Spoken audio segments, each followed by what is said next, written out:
We are the Gujarat Technological University.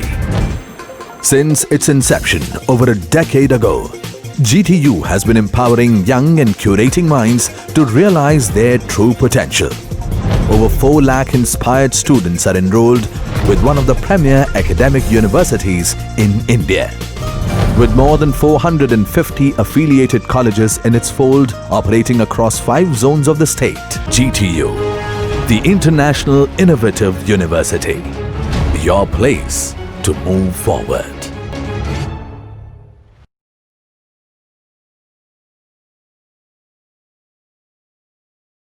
Good morning everyone. Previous લેક્ચરમાં આપણે maximum power transfer theorem જોયો. હવે આપણે એનું એક્ઝામ્પલ જોઈએ કે આપણે સ્ટેપ બાય સ્ટેપ એને સોલ્વ આઉટ કેવી રીતે કરવાનું છે.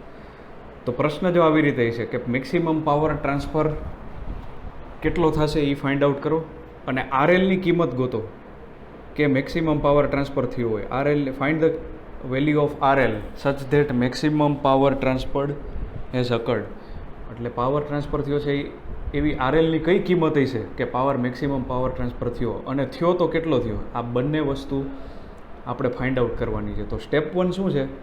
Remove the RL from circuit. એટલે કે આરએલ લોડ રેઝિસ્ટન્સ છે એને આપણે શું કરી દેવાનો છે? સર્કિટમાંથી રિમૂવ કરી દેવાનો છે. પછી આપણે પ્રોસિજર શું હતી કે એ ને બી ટર્મિનલ જે ખુલ્લા વધે આરએલ કાઢી લ્યો પછી, તો એના એક્રોસમાં શું હોય? Thevenin voltage. તો એ ને બી એક્રોસના વોલ્ટેજ હોય એ કેટલા હોય? તો કે એની સામે એક્ઝેક્ટ સામે જે અવરોધ આવતો હોય એના એક્રોસમાં જે ડ્રોપ હોય ને, વોલ્ટેજ ડ્રોપ, એ જ આપણો એ બી ટર્મિનલના એક્રોસનો વોલ્ટેજ કહેવાય. એટલે કે આપણે એને થેવેનિન વોલ્ટેજ કહેતા, VTH. તો આપણે થેવેનિન વોલ્ટેજ ફાઇન્ડ આઉટ કરવાનું છે સ્ટેપ 2માં. તો એ શું કહેવાય? થેવેનિન વોલ્ટેજ એટલે કે વોલ્ટેજ ડ્રોપ એક્રોસ આરએલ.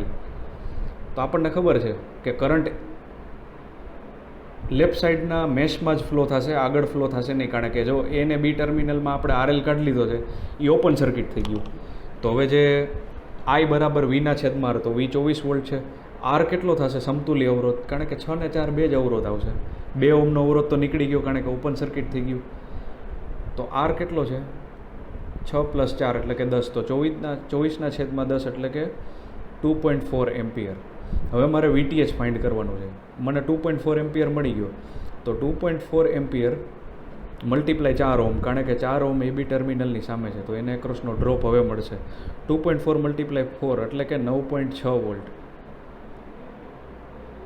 હવે આપણને થેવેનિન વોલ્ટેજ મળી ગયા. એવી રીતે હવે આપણે શું ગોતશું? રેઝિસ્ટન્સ, બરાબર, RTH. તો ફાઇન્ડ ધ RTH એટલે કેવી રીતે ગોતશું? તો રિપ્લેસ ઓલ ધ સોર્સિસ, બધા સોર્સિસને આપણે ઇન્ટરનલ રેઝિસ્ટન્સ વડે રિમૂવ કરી દઈશું. એવી રીતે આપણે ગોતશું. અને એ જોવાનું ક્યાંથી? રાઈટ સાઈડથી. તો રાઈટ સાઈડથી તમે જુઓ તો 2 ઓહમની શ્રેણીમાં 6 ને 4 ઓહમ સમાંતરમાં થશે, કારણ કે કરંટ ત્યાંથી ડિવાઈડ થાય છે. 6 ને 4 બે સમાંતરમાં અને એની સાથે 2 ઓહમ સિરીઝમાં. તો 6 × 4 / 6 + 4 + 2, તો 4.2 ઓહમ આપણને RTH મળી ગયો. ક્લિયર? તો આપણે અત્યાર સુધીમાં શું કર્યું? ટોટલ કરંટ ગોઈતો, VTH ગોઈતું, RTH ગોઈતું. હવે ઇક્વિવેલન્ટ સર્કિટ આપણે દોરી દઈએ. જો હવે જે આપણને RTH મળ્યું ને એ જ આપણું RL છે. શું કામ? કારણ કે મેક્સિમમ પાવર ટ્રાન્સફરમાં કીધું છે કે જે તમને ઇન્ટરનલ રેઝિસ્ટન્સ મળે, સર્કિટ રેઝિસ્ટન્સ મળે, એ જ આપણો લોડ કરંટ હોય છે. તો જ મેક્સિમમ પાવર ટ્રાન્સફર થયો કહેવાય. એટલે આપણને લોડ રેઝિસ્ટન્સ મળી ગયો છે. કેટલો છે? તો કે 4.4 ઓહમ. હવે કરંટના સૂત્રમાં તમે મૂકી દો. જો આપણી આવી નવી સર્કિટ આ થશે, VTH આપણને મળી ગયા 9.6 વોલ્ટ. એના શ્રેણીમાં આપણા 4.4 ઓહમનો અવરોધ છે. અને જે લોડ રેઝિસ્ટન્સ આપણે કાઢી નાખ્યો હતો એ આપણે પાછો જોડી દઈએ. અને એની કિંમત હવે આપણને ખબર છે 4.4 જ હોય. તો RTH + RL, તો 9.6 છેદમાં 4.4 + 4.4 એટલે કે 8.8.